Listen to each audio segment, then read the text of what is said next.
Quando estudo as Escrituras, encontro palavras que realmente chamam minha atenção. Primeiramente, por causa das experiências pessoais que tenho ao estudá-las. Passei minha vida profissional como auditor forense. Nesse cenário, a palavra reconciliar chamou minha atenção ao ler as Escrituras. Meu trabalho consistia em reconciliar valores relatados com registros financeiros, por meio de técnicas de contabilidade, auditoria e investigação.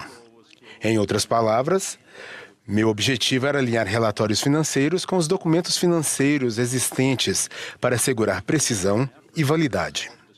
Eu fazia esforços diligentes para resolver discrepâncias e era comum passar muito tempo me dedicando a resolver até as menores divergências. O apóstolo Paulo rogou aos habitantes de Corinto que se reconciliassem com Deus. Reconciliar-se com Deus significa voltar a estar em harmonia com Ele, ou restaurar um relacionamento com Deus que foi abalado ou interrompido por causa de nossos pecados ou nossas ações. Estar reconciliado com Deus simplesmente significa alinharmos nossa vontade e nossas ações com Ele, ou como ensinou nosso querido profeta, o presidente Russell M. Nelson, deixar que Deus prevaleça em nossa vida. Como ensinam as Escrituras, somos livres para agir por nós mesmos, para escolher o caminho da morte eterna ou o caminho da vida eterna. Porém, se não formos diligentes, essa liberdade de agir por nós mesmos pode nos levar a perder o alinhamento com a vontade de Deus. O profeta Jacó ensinou que quando estamos em desarmonia ou não estamos alinhados com Deus, a única forma de alcançarmos a reconciliação é nos reconciliarmos com Deus pela expiação de Cristo. Devemos compreender que a reconciliação depende da misericórdia. Isso significa que o ato gratuito da expiação de Jesus Cristo torna a reconciliação possível.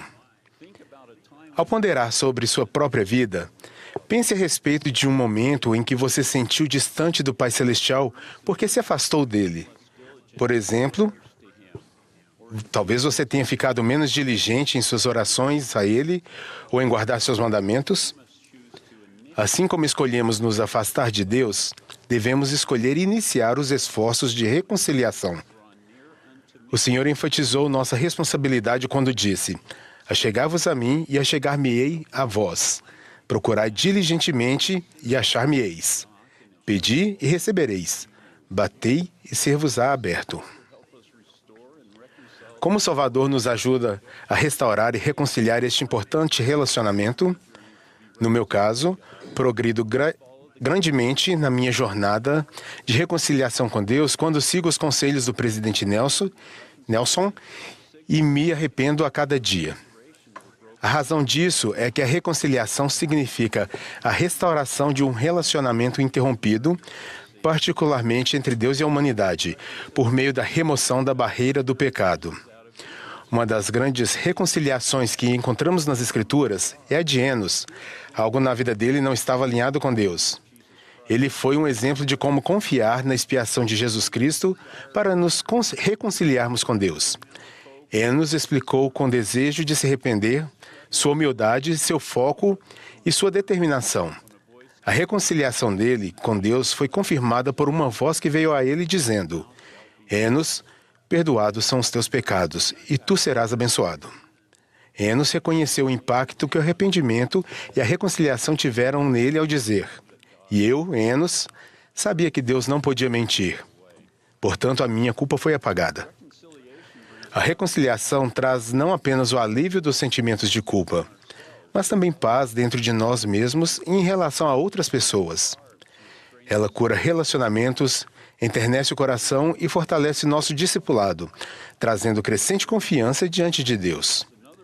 O que me traz grande esperança e confiança é outro fruto da reconciliação descrito por Enos ao dizer: "E depois que eu, Enos, ouvi estas palavras, a minha fé começou a se tornar inabalável."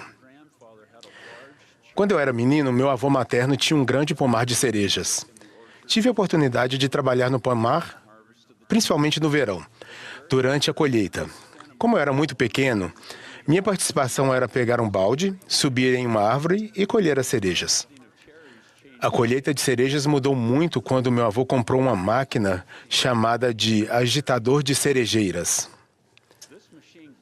A máquina segura o tronco da árvore e a agita, fazendo com que as cerejas caiam em redes usadas para coletá-las. Observei que, quando o agitador começa a balançar a árvore, quase todas as cerejas caem nos primeiros segundos. Vi também que não fazia diferença se a árvore fosse sacudida por 10 segundos ou por 1 minuto. Algumas cerejas nunca caíam. Elas eram verdadeiramente inabaláveis. Colher cerejas por um método como esse é possível por causa da liberação de etileno. Esse hormônio faz com que a camada de células entre a haste da árvore e a árvore enfraqueça. Assim, a haste da cereja madura se desprende mais facilmente da árvore, por causa da conexão enfraquecida. Aprendemos nas Escrituras que a vara ou haste de Jessé é uma metáfora para o Messias, Jesus Cristo, cuja vinda foi profetizada na linhagem de Jessé, o pai do rei Davi. Assim como o etileno enfraquece a conexão da haste de uma cereja madura, a desobediência, as dúvidas e os temores podem enfraquecer nossa conexão com a vara de Jessé, ou Jesus Cristo, tornando-nos facilmente abalados e afastados dele. Por mais fiéis que sejamos, devemos nos guardar do enfraquecimento de nossa conexão com Jesus Cristo. Em Doutrina e Convênios, mesmo os fiéis receberão um alerta. Mas existe também a possibilidade de que um homem caia da graça e aparte-se do Deus vivo? O Senhor continua: sim, até os santificados estejam também atentos. Para evitar a queda, o Senhor aconselha, portanto, que a igreja esteja atenta e ore sempre para não cair em tentação. É possível comparar a condição de ser facilmente abalado com o que as Escrituras descrevem como estar maduro para a destruição. A expressão também pode ser usada amplamente para indicar uma condição de decomposição, corrupção ou declínio, que torna algo suscetível ao colapso e à ruína. O que esse amadurecimento representa? Isso significa que podemos atingir um ponto no qual somos incapazes de mudar? Não. Eu acho que significa que podemos atingir um ponto no qual não temos o desejo de mudar. O antídoto contra o amadurecimento para a destruição é fazer as coisas que vão fortalecer nossa conexão com Jesus Cristo. Como mencionei, o arrependimento levou Enos ao ponto da fé inabalável. Há força no arrependimento regular, imediato e frequente. O presidente Nelson nos ensinou: nada é mais libertador, mais enobrecedor ou mais crucial para nosso progresso individual do que o enfoque constante e diário no arrependimento. Além do arrependimento, o profeta Jacó ensinou que estarmos cientes da mão de Deus em nossa vida, buscarmos receber revelação e ouvir a Deus quando Ele fala, nos ajuda a não sermos abalados.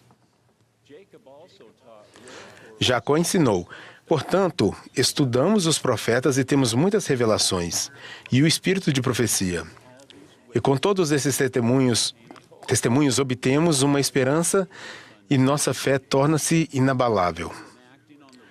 Ouvir e agir de acordo com as palavras e os convites dos profetas e apóstolos podem nos encher de esperança, confiança e força, fazendo com que nossa fé torne-se inabalável. Aprendi que o desejo de nos reconciliar com Deus deve ser acompanhado do desejo de nos arrepender. O arrependimento é a vivência das bênçãos da expiação de Jesus Cristo, que levam à fé inabalável. Fé inabalável leva ao desejo de sempre nos reconciliarmos com Deus.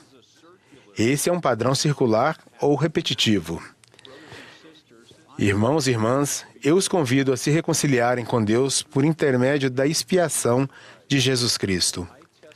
Testifico que fazer e guardar convênios fortalece nossa conexão com o Salvador e evita nos tornarmos maduros para a destruição.